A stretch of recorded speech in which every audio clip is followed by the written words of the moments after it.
આકાશવાણી ભુજ સમાચાર વિરલ રાણા વાંચે છે.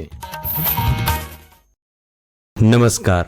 પ્રધાનમંત્રી નરેન્દ્ર મોદીએ કહ્યું કે આ વર્ષે ભારતની અધ્યક્ષતામાં બ્રિક્સ બહુપક્ષીયતાને મજબૂત કરવા, ટકાઉ વિકાસને પ્રોત્સાહન આપવા, આર્થિક સ્થિતિસ્થાપકતા વધારવા અને વધુ સમાવિષ્ટ વિશ્વ વ્યવસ્થા બનાવવા માટે સાથે મળીને કામ કરશે.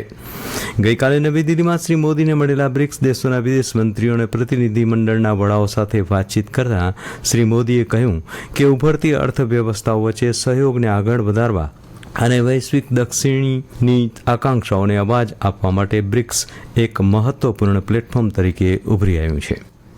સરકારે જણાવ્યું, દેશભરમાં કાચા તેલ, એલપીજી અને પ્રાકૃતિક ગેસની ઉપલબ્ધતા સુનિશ્ચિત કરવા અસરકારક પગલાં લીધા છે. નવી દિલ્હીમાં પશ્ચિમ એશિયાના તાજેતરના ઘટનાક્રમ અંગે આંતર મંત્રાલય સ્તરની પત્રકાર પરિષદને સંબોધતા પેટ્રોલિયમ અને પ્રાકૃતિક ગેસ મંત્રાલયના સંયુક્ત સચિવ સુજાતા શર્માએ કહ્યું કે દેશભરમાં ઘરેલું એલપીજી પુરવઠો યોગ્ય રીતે યથાવત છે અને કોઈપણ વિતરણ કેન્દ્રને પર પુરવઠાની અછતના કોઈ અહેવાલ નથી. બંદર, જહાજ અને જળમાર્ગ સચિવ મુકેશ મંગલે કહ્યું, 20થી વધુ ચાલક દળના સભ્યો સહિત 90,000 મેટ્રિક ટનથી વધુનો એલપીજી લઈ આવતા 2 જહાજ હોર્મુઝ સામુદ્રધુનીમાંથી પસાર થયા છે. બંને જહાજ શનિવારે ગુજરાતના કંડલા પહોંચી શકે છે. આંતરરાષ્ટ્રીય મોટી બિલાડી ગઠબંધન સંમેલન 2026ના પૂર્વ કાર્યક્રમનો મુખ્યમંત્રી ભૂપેન્દ્ર પટેલે ગઈકાલે વર્ચ્યુઅલી પ્રારંભ કરાવ્યો. સાસણગીર ખાતે યોજાયેલા સિંહ સંરક્ષણ અંગેના વિશેષ કાર્યક્રમમાં કેન્દ્રીય વન પર્યાવરણ મંત્રી ભૂપેન્દ્ર યાદવ, રાજ્યના વનમંત્રી અર્જુન મોઢવાડિયા સહભાગી થયા હતા. આ પ્રસંગે મુખ્યમંત્રી ભૂપેન્દ્ર પટેલે જણાવ્યું, સિંહ સંરક્ષણને પ્રાથમિકતા અને વન વિભાગની શ્રેષ્ઠ નીતિઓના પરિણામે સિંહોની વસ્તી અને વિચરણ વિસ્તારમાં નોંધપાત્ર વધારો થયો છે. જ્યારે આ પ્રસંગે કેન્દ્રીય મંત્રી ભૂપેન્દ્ર યાદવે કહ્યું, ગુજરાતે સમગ્ર વિશ્વ સમક્ષ સિંહ સંરક્ષણનું ઉત્કૃષ્ટ ઉદાહરણ પૂરું પાડ્યું છે. તેમણે ઉમેર્યું, મોટી બિલાડી સંવર્ગની 7 પ્રજાતિમાંથી 5 પ્રજાતિનું ભારતમાં અસ્તિત્વ એ દેશનું ગૌરવ છે.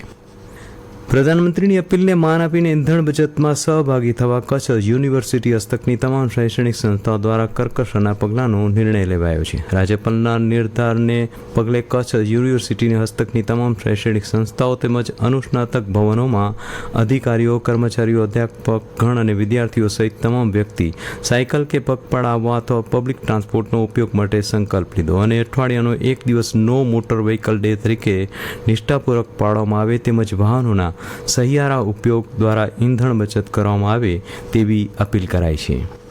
કચ્છના પ્રાંતણીયા આહિર સમાજમાં આખા વર્ષ દરમિયાન માત્ર વૈશાખ મહિનાની અંધારી તેરસના એક જ દિવસે લગ્ન લેવામાં આવે છે. ભુજ તાલુકાનો પાવરપટ્ટી વિસ્તારમાં વૈશાખ વદ અંધારી તેરસના આહિર સમાજના સમૂહ લગ્ન સૌથી ધમધમી ઉઠશે, જેમાં આ વર્ષે આહિર સમાજના વિવિધ ગામોમાં કુલ 1132 લગ્ન લેવાશે. ગ્રામ્ય વિસ્તારમાં પરંપરાગત પહેરવેશમાં ગવાતા લગ્ન ગીતો વર્ષો જૂની પરંપરા છે, જે આજે પણ અવિરત છે. વહેલી સવારથી ઢોલ અને શરણાઈના સૂરથી ગામડાઓ ગુંજી ઉઠશે અને મોડી રાત સુધી ઉત્સાહ જોવા મળશે. ગુજરાત માધ્યમિક અને ઉચ્ચતર માધ્યમિક શિક્ષણ બોર્ડની માર્કશીટ સીબીએસઈ બોર્ડની માર્કશીટ જેવી બનાવશે, જેમાં હોલોગ્રામની જગ્યાએ QR કોડ હશે. ગુજરાત બોર્ડના સચિવ RR વ્યાસે જણાવ્યું હતું કે બોર્ડ દ્વારા આ વર્ષે 3 મોટા બદલાવો કરવામાં આવી રહ્યા છે. નવી માર્કશીટમાં ખાસ સિક્યુરિટી ફીચર્સ ધ્યાનમાં લેવામાં આવ્યા છે. IPL ક્રિકેટમાં મુંબઈ ઇન્ડિયન્સે મેચમાં પંજાબ કિંગ્સને 6 વિકેટથી હરાવ્યું હતું. મુંબઈને છેલ્લી ઓવરમાં જીતવા માટે 15 રન જોઈતા હતા, જે ટીમે ચેઝ કરી લીધા હતા. બીજી તરફ પંજાબની આ સતત 5મી હાર રહી છે. હવામાન.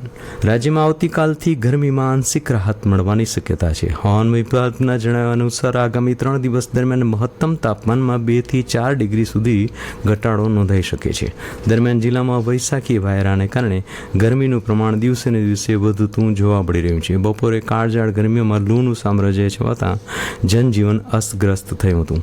કચ્છમાં જારી કરાયેલા ઓરેન્જ એલર્ટ મુજબ હજુ એક દિવસ ગરમીની આણ યથાવત રહેશે. કંડલા એરપોર્ટ, અંજાર, ગાંધીધામ 43.2 ડિગ્રી તાપમાન સાથે કચ્છના ઉષ્ણમથક રહ્યા હતા. હવામાનની જાણકારી સાથે જ સમાચાર બુલેટિન પૂરું થયું. નમસ્કાર.